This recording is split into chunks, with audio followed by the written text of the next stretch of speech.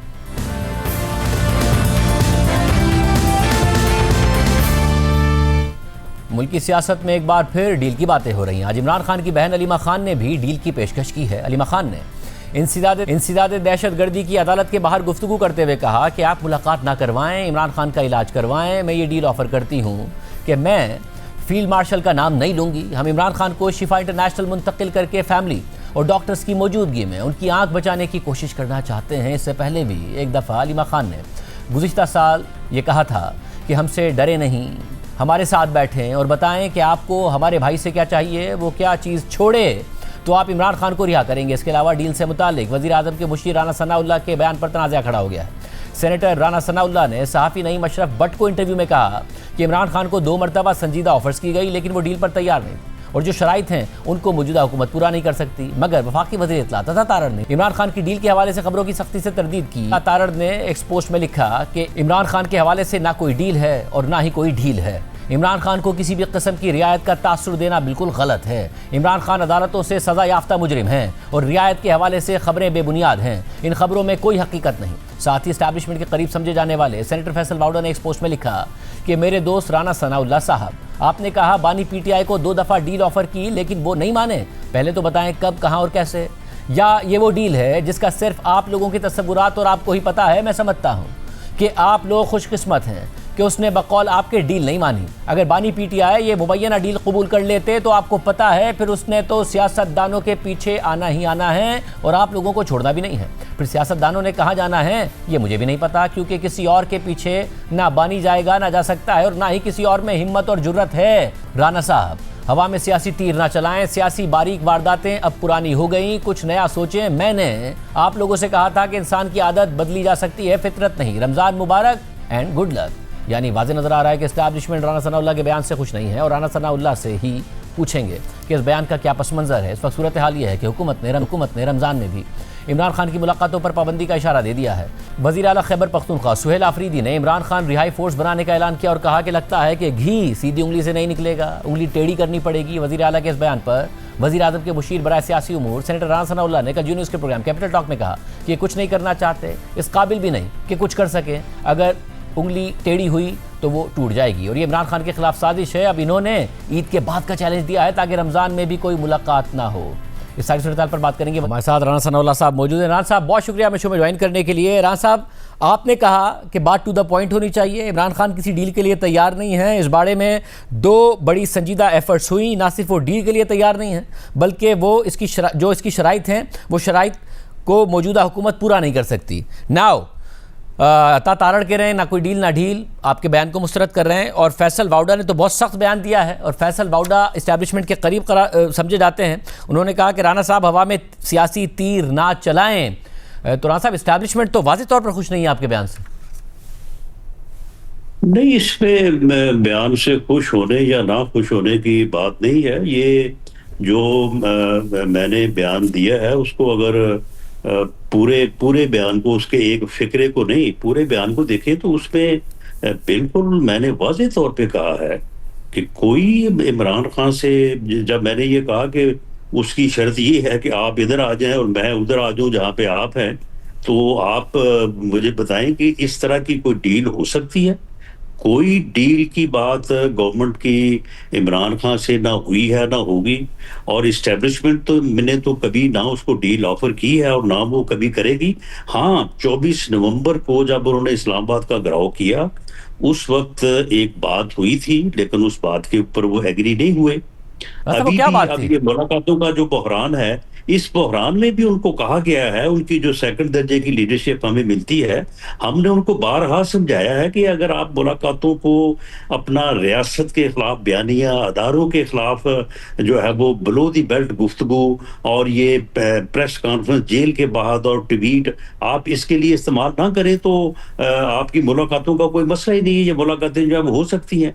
तो क्या ये कोई डील हो जाएगी? अगर वो इसके ऊपर राजी हो जाए तो चलें, ठीक है, मुलाकात बगरा होनी साहब, चाहिए। बगरा साहब, ये तो आप ही के अल्फाज थे ना, आपने कहा कि इमरान खान किसी डील के लिए तैयार नहीं है। इस बारे में दो बड़ी संजीदा एफर्ट्स हुई, ना सिर्फ वो डील के लिए तैयार नहीं है, और फिर जो आप शराइत कहते हैं कि वो ये चाहते हैं कि हम वहां चले जाए जहां वो है और वो बाहर आ जाए, वो ये तो उनकी कंडीशन हो गई। आपकी तरफ से क्या डील की ऑफर थी?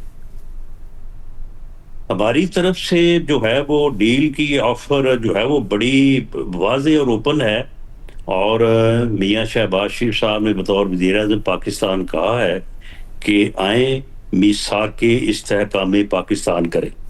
सब जो है वो पाकिस्तान को जो है वो मजबूत करने के लिए बैठे। और अली अमीन गंडापुर ने भी एक दफा कहा था, अभी उसने कहा है अपने बयान में कि जी इमरान खान कहा कि मैं पाकिस्तान के लिए बैठने को तैयार हूँ। भाई पाकिस्तान के लिए बैठने को तैयार हो तो आप तो तौबन करें दहशतगर्दी के खिलाफ, आप ये अदारों के खिलाफ जो बयानियां बनाने की कोशिश कर रहे हैं, आपने भी इसको कहा बंद कि करें। इस्टेब्लिशमेंट की तरफ से तो कोई ऑफर है ही नहीं, मगर आपने उस इंटरव्यू में दो बातें बताई। एक तो कहा कि मोहसिन नकवी का जो था मामला, वहां पर एक दफा ब्रेक थ्रू हो रहा था, और दूसरी दफा अमेरिका से कुछ लोग आए थे। जाहिर जो अमेरिका से लोग आए थे वो इमरान खान साहब से मिले, जिनमें कुछ डॉक्टर्स हजरात भी शामिल थे। तो ये इस्टेब्लिशमेंट की मर्जी के बगैर तो अमेरिका से आके अडियाला जाके नहीं मिल सकते थे ना, तो यानी कि कहीं ना कहीं इस्टेब्लिशमेंट की आखिर बात सही हो रहा था जो हो रहा था।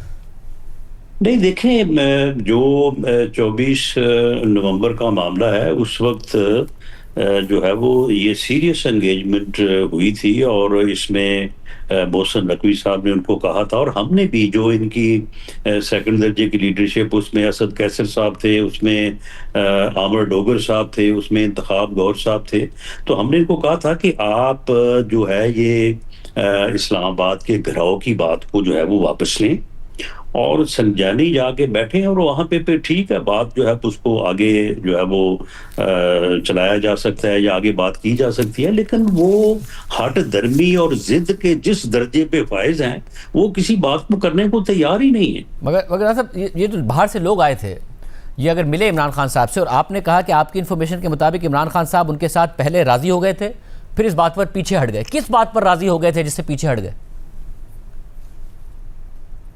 वो जो बुनियादी तौर पे 9 मई के वाकयात के ऊपर जो है वो उसे आप सॉरी कह लें या उसे आप माफ़ी कह लें, ये बात DGISPR ने भी कोई 1 साल पहले बड़ी वाज़ेह कही थी कि इस सिलसिले में सबसे पहली बात तो ये है कि आप सिद्के दिल से जो है वो 9 मई के वाकयात के ऊपर जो है वो रिग्रेट करें, माफ़ी मांगे, तो उसके बाद फिर जो है वो चीज़ें जो है वो उनको देखा जा सकता है। लेकिन उसमें कोई यानी जिस तरह से होता है ना कि भाई आप ये करें हम ये करें, इस तरह की कोई डील जो है वो एस्टेब्लिशमेंट ने या इवन गवर्नमेंट ने जो है वो कभी भी इस तरह की गुफ्तगू या इस तरह की ऑफर नहीं हुई कभी। यानी जो बात हुई थी, जो बात आगे बढ़ी थी, वो इस बात पर थी कि इमरान खान 9 मई की माफ़ी मांगने के लिए पहले तैयार हुए, फिर पीछे हट गए। ये पहले को उन्होंने इसके ऊपर जो है वो यानी मैं कोई इन चीज़ों का यानी मेरी यानी एविडेंस तो नहीं है मेरे पास, लेकिन जिस तरह से शुनीद है, हाँ, जिस तरह से ये 24 नवंबर का मामला है उसमें भी ये बताया जा रहा है कि जो जिन लोगों के सामने बात हुई कि इमरान खान पहले राजी हो गए थे और संजानी जाने के लिए उन्होंने वादा करने तक ठीक है जी, हम जो है वो इस्लामाबाद की तरफ डी चौक की तरफ नहीं आते, हम संजानी जाके जो है वो रुक जाते हैं। और इसके बारे में अली अमीन गंडापुर भी इस बात को एंडोर्स करता है, लेकिन उसके बाद ये तो one side of the bargain हो गया ना कि वो इस बात के लिए राजी हो गए थे, अब डी चौक नहीं आते, संजानी चले जाते हैं। इसके जवाब में ऑफर क्या गया था? हुकूमत किस बात पर राजी हुई थी कि वो इस बात पर राजी हुए थे?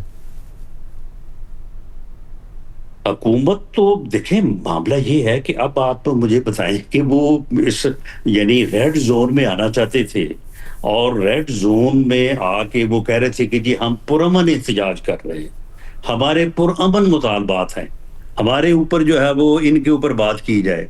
तो हुकूमत जो है वो ऑन रिकॉर्ड है। वजीर आजम ने 3 मरतबा उनको कहा है कि आए बैठे डायलॉग करें, आए करें जो बात आपने करनी है, मिसाके जो है वो इस्तेहकाम पाकिस्तान के लिए बात करें। लेकिन इमरान खान हट धर्मी और जिद वो बिल्कुल बात करने के लिए जो है वो तैयार नहीं है। और ये जो उन्होंने ये बात की हुई ना कि जी मैंने महमूद खान अचकज़ई साहब को और राजा नासिर अब्बास को इख्तियार दे दिया, बिल्कुल ये बेमानी चीज है, कोई इख्तियार नहीं। वो पॉलिटिकल डायलॉग के ऊपर या सियासी जमातों के साथ बैठने के ऊपर जो है वो अमाता ही नहीं है, उसकी ये पॉलिसी नहीं है। फिर वजीर आजम से नहीं है, मगर 2011 से नहीं है। मगर वजीर आजम भी डायलॉग की बात करते हैं, उनके पास कितना इख्तियार है? आपने कहा था कि वजीर आजम मुलाकात करेंगे महमूद खान अचकज़ई साहब से, फिर आपने कहा 8 फरवरी से पहले या बाद में कर लेंगे। अब 8 फरवरी को गुजरे हुए 11 दिन हो गए हैं, वजीर आजम के पास कितना इख्तियार है? आपने अनाउंस किया वो तो मिले ही नहीं। तो वजीर आजम के पास इसमें मुलाकात के लिए किस इख्तियार की जरूरत है? आप महमूद खान अचकज़ई साहब जो हैं, मैंने उनको एक दिन कहा कि जी आप बताएं वजीर आजम साहब से कोई टाइम आपका मुकर्रर करते हैं, तो उन्होंने कहा कि नहीं अभी नहीं, अभी मैं पहले उधर मुलाकात करूंगा, तो वहां से फिर जो है वो बात करके तो फिर मैं बात करूंगा। तो यानी आपने अचकज़ई साहब को कहा था कि वजीर आजम से मिलने, तो उन्होंने कहा नहीं पहले मैं कुछ और किससे बात करूंगा, पीटीआई से बात करूंगा? नहीं, उससे उनका ये ख्याल था कि वो पहले मिले इमरान खान साहब से और वहां से फिर इजाजत ले, तो उसके बाद फिर जो है वो मुलाकात करेंगे। बाकी वजीर आजम को बतौर कायदे ईवान कभी भी जो है वो मिलने से इनकार नहीं होगा, क्योंकि पार्लिमानी जमहूरी निज़ाम में ये बात हो ही नहीं सकती कि कायदे ईवान और कायदे हिस्ब इख्तिलाफ का आपस में जो है वो राब्ता ना हो। ये 18 से 22 तक ही एक ऐसा दौर गुजरा है कि जिसमें कायदे ईवान ने कायदे हिस्ब इख्तिलाफ से ना बात की, ना उससे हाथ मिलाया, ना कभी राब्ता रखा। और राज साहब एक और बात, अब अलीमा खान साहिबा ने पेशकश की है, वो कहे मैं डील ऑफर कर रही हूँ कि फील्ड मार्शल का नाम नहीं लेंगे हम, और हुकूमत शिफा इंटरनेशनल में इमरान खान का मुआयना फैमिली और ज़ाती मॉलिज के सामने करवाने दे। ये ऑफर किया उन्होंने, क्योंकि ज़ाहिर बड़ा एतराज़ होता है कि जी बड़े ट्वीट्स होते हैं, पोस्ट होते हैं, बयानात होते हैं, वो ये कह रहे हैं कि फील्ड मार्शल का नाम नहीं लेंगे, ये होने दें। नहीं, आप मुझे ये बताएं कि आप देखें, अगर ये उन्होंने मुतालबा किया है अलीमा खान साहबा ने, और इसके ऊपर किसी लेवल के ऊपर भी जो है वो अगर कोई जो है वो गौर होता है या किसी लेवल के ऊपर कोई कंसिडरेशन होती है, तो क्या आप इसको डील का लफ्ज के मानी देंगे आपके ये डील हुई है?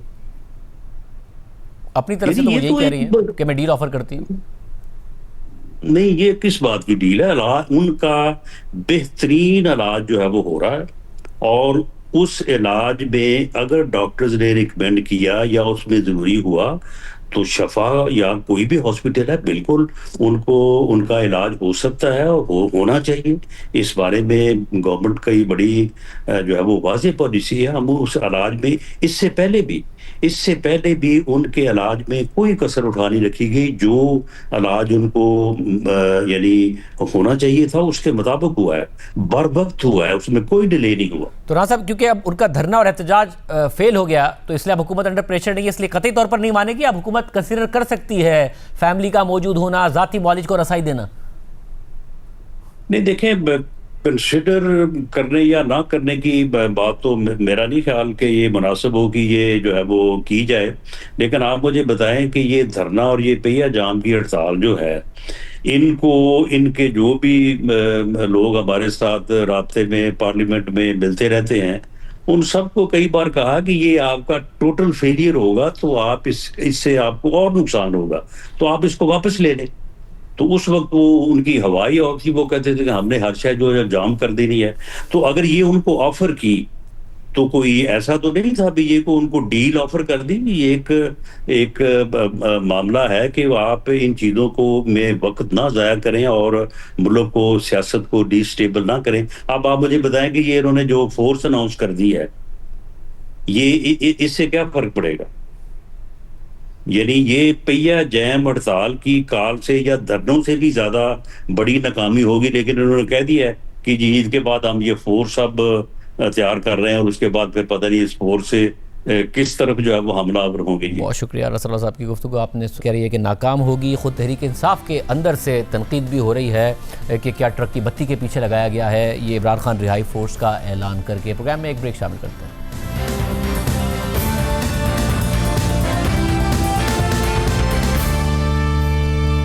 पिछले 3 दिन से अरबों रुपए के एक लग्जरी जहाज की खरीदारी पर पंजाब हुकूमत सवालात और तनकीद की जद में है और पंजाब हुकूमत के अपने रद्द अमल और मज़े का खेज वजाहत ने इस मामले को सियासी तनाज़े में तब्दील कर दिया है। रवा हफ्ते सोशल मीडिया पर अमरीकी तैयारा साज कंपनी गल्फ स्ट्रीम के G500 मॉडल के लग्जरी जहाज की तस्वीर और वीडियोज़ के साथ दावे किए गए कि हुकूमत पंजाब ने अपने VIP इस्तेमाल के लिए ये लग्जरी तैयारा खरीद लिया है। ये दावा सबसे पहले 16 फरवरी को एक सोशल मीडिया सारिफ ने एक्स अकाउंट पर किया था और इस तैयारे की कीमत 4 करोड़ अमरीकी डॉलर्स यानी 10 अरब रुपए से ज़ायद बताई गई। और इस अकाउंट पर मजीद दावा किया गया था कि जल्द ही इस लग्जरी तैयारे की पाकिस्तान में रजिस्ट्रेशन कर दी जाएगी। फिर इस मामले पर तबसरा करते हुए साबिक वज़ीर ख़जाना मिफ्ता इस्माइल ने पेट्रोल की कीमतों में हालिया इजाफे का हवाला दिया और लिखा कि 2 खबरें सामने आई हैं। एक ये कि हुकूमत पंजाब ने 10 अरब से ज़ायद का जहाज़ VIPs के लिए ख़रीदा है और दूसरी खबर यह है कि वफाकी हुकूमत ने पेट्रोल और डीज़ल की कीमत में इजाफा कर दिया है। तो एक ऐसे वक्त में कि जब पाकिस्तानी कुर्बानी दे रहे हैं, पंजाब के VIPs लग्जरी प्राइवेट जेट्स में सफ़र की तैयारियां कर रहे हैं। इसके अलावा सहाफ़ी मंसूर मलिक की खबर के मुताबिक फ़्लाइट रेडार से जाहिर होता है कि यह तैयारा 12 फरवरी से पंजाब के मुख्तलिफ एयरपोर्ट्स के दरमियान परवाजें कर रहा है। जबकि उसी एक्स अकाउंट पर कल मजीद दावा किया गया कि यह तैयारा हमारी पोस्ट से 1 हफ्ता पहले ही पंजाब के चीफ एग्जीक्यूटिव के कॉल साइन के साथ परवाज कर रहा था और सबसे हालिया परवाज कल रावलपिंडी से लाहौर के लिए थी और उसकी कॉल साइन पंजाब 2 है। मगर हुकूमत पंजाब की जानिब से इस हवाले से इब्तिदाई तौर पर मुकम्मल खामोशी रही। ताहम कल वज़ीर इत्तलात पंजाब उस्मा बुखारी से जब इसकी ख़रीदारी के हवाले से सवाल हुआ तो उन्होंने तरदीद नहीं की और जवाब दिया कि पंजाब हुकूमत एयर पंजाब के लिए फ़्लीट बना रही है और ये तैयारा उसी की एक कड़ी है। इस साल एयर पंजाब की सर्विसेज का आगाज़ होना है जिसके लिए हमें तैयारे ख़रीदने पड़ेंगे या लीज़ पर लेने पड़ेंगे। मिफ्ता इस्माइल साहब ने कमेंट किया है पंजाब गवर्नमेंट को लेकर एक जहाज के हवाले से कहा जा रहा है कि इतने अरब का या उसके ऊपर पंजाब गवर्नमेंट का कोई रद्द नहीं आया। क्या वो जहाज पंजाब गवर्नमेंट ने खरीदा है तो उसकी मालियत कितनी है? जो हमारा एयर पंजाब है उसमें हम मुख्तलिफ जहाज खरीद रहे हैं और कुछ हम लीज पे लेंगे और ये एक फ्लीट बनाना है हमको जिसमें हर तरह के जहाज होंगे और ये उसी की एक कड़ी है। अभी इस पर जो मामलात हैं वो हतमी जैसे ही होंगे मैं ज़रूर आपको बताऊंगी कि एयर पंजाब के हवाले से हमें मुख्तलिफ जहाज जो है वो करने हैं बिकॉज इस साल एयर पंजाब ने अपनी जो सर्विसेज हैं वो शुरू करनी है। सो इस हवाले से जहाज तो हमें या खरीदने पड़ेंगे या लीज पे लेने पड़ेंगे। अज़मा बुखारी का दावा है कि ये तैयारा एयर पंजाब के फ्लीट का हिस्सा होगा। लेकिन दिलचस्प बात यह है कि गल्फ स्ट्रीम कंपनी के जिस लग्जरी तैयारे की बात हो रही है उसमें सिर्फ 19 मुसाफिरों के बैठने की गुंजाइश है और ये तैयारा VIP सहूलियात से आरास्ता है, जिसका मतलब यह है कि यह तैयारा आम मुसाफिरों के सफ़र करने के लिए नहीं है बल्कि VIPs के लिए बनाया गया है जो दुनिया भर में अमीर तरीन कारोबारी इदारे, शख्सियात और हुकूमतें इस्तेमाल करती हैं। इसके अलावा मिफ्ता इस्माइल ने अज़मा बुखारी के बयान पर रद्द-ए-अमल देते हुए कहा है कि एयर पंजाब अगर बनाई जा रही है तो उसकी रजिस्ट्रेशन, लाइसेंस और दफ्तर कहाँ है, चीफ एग्जीक्यूटिव कौन है, बोर्ड ऑफ डायरेक्टर्स कौन है, दुनिया में कहाँ होता है कि 19 सीटर कॉर्पोरेट जेट के साथ एयरलाइन खोली जाए। झूठ के पैर नहीं होते। एयर पंजाब अगर ये बना रहा है तो कोई रजिस्टर कराई होगी ना, सिविल एविएशन से लाइसेंस लिया होगा, सिविल एविएशन को उनको कहा होगा कि हम एयरलाइन बना रहे हैं, उसकी कहीं ऑफिस होगी, उसका कोई चीफ एग्जीक्यूटिव होगा, उसके कुछ मतलब होंगे ना, वो तो हमें बता देना कि इस एयरलाइन का ये CA ऐसे ये लाइसेंस है। मतलब दुनिया में कोई कॉर्पोरेट जेट 19 सीटर लेकर एयरलाइन खोलता है, मुझे कोई PIA है, एयर ब्लू है, फ्लाई जिना है, सरीन है, इधर पता नहीं कितनी एयरलाइन, किसी ने आज तक कॉर्पोरेट जेट उड़ा है। अगर आपने टैक्सी चलानी तो रोल्स रॉयस नहीं खरीदते, आप बसें चलानी होती हैं तो आप लैंड क्रूजर नहीं खरीदते, आप बस खरीदते ना। ये तो अजीब सी बात कर रही है ना। हम 2 दिन से वज़ीर इत्तलात पंजाब अज़मा बुखारी को इस मामले पर गुफ्तगू के लिए प्रोग्राम में शिरकत की दावत दे रहे हैं मगर वो नहीं आ रही हैं और सूरत हाल ये है कि लग्जरी तैयारे की खरीदारी पर हुकूमत पंजाब पर सवाल उठे तो इब्तिदाई तौर पर खामोशी इख्तियार की गई, फिर मुबैना गलत बयानी की गई और जब गलत बयानी पर सवालात उठ रहे हैं तो पंजाब हुकूमत जवाब देने के लिए तैयार नहीं है। जब वज़ीर इत्तलात पंजाब प्रोग्राम में नहीं आई तो हमने उन्हें एयर पंजाब के हवाले से कुछ सवालात भेजे। सवाल नंबर 1, क्या एयर पंजाब की ACCP में रजिस्ट्रेशन कर दी गई है? सवाल नंबर 2, क्या एयर पंजाब के लिए सिविल एविएशन से लाइसेंस हासिल कर लिया गया है? सवाल नंबर 3। एयर पंजाब का दफ्तर कहां है और सीईओ कौन है? सवाल नंबर 4। अगर तैयारी की खरीदारी एयर पंजाब के लिए की गई थी तो 12 फरवरी से कल आपकी तस्दीक तक पंजाब हुकूमत क्यों खामोश थी? सवाल नंबर 5। अब तक इस तैयारे में किसने सफर किया है? और सवाल नंबर 6। क्या यह तैयारा वजीर आला के जाती इस्तेमाल के लिए नहीं खरीदा गया? सवाल नंबर 7। वजीर आला पंजाब के पास अपने इस्तेमाल के लिए पहले से अगर तैयारा मौजूद है तो नया तैयारा क्यों खरीदा गया? लेकिन अज़मा बुखारी की जानिब से अभी तक ना इन सवालात का जवाब दिया गया और ना ही प्रोग्राम में वो शरीक हो रही हैं। याद रहे कि इसी महीने ही पंजाब हुकूमत ने बसंत के कामयाब इनेकाद के जरिए जो मोमेंटम हासिल किया था, जो तारीफें समेटी थीं, उस मोमेंटम को पहले वज़ीर आला पंजाब मरियम नवाज की तकरीर की वीडियो पोस्ट करने पर सहाफ़ी खुर्रम इकबाल को गिरफ्तार करके और फिर अब जहाज़ की खरीदारी पर मुबैना गलत बयानी करके पंजाब हुकूमत ने खुद ही ख़राब कर दिया है। और यह सवाल अपनी जगह बरकरार है कि मरियम नवाज को बतौर वज़ीर आला 10 अरब रुपए के 19 सीटों वाले लग्जरी जहाज़ की आखिर ज़रूरत ही क्यों है? और साथ ही पंजाब हुकूमत यह भी बताए कि एक ऐसे वक्त में कि जब वफाकी हुकूमत PIA बेच कर नुकसानात से जान छुड़ा रही है और वज़ीर आज़म शहबाज शरीफ कौम को की मुबारकबाद दे रहे हैं, तो उसी वक्त वज़ीर आला पंजाब मरियम नवाज एयर पंजाब बनाने का ऐलान क्यों कर रही हैं? और ऐलान करके सबसे पहले अपने लिए 19 सीटों वाला लग्जरी जहाज़ क्यों खरीद रही हैं?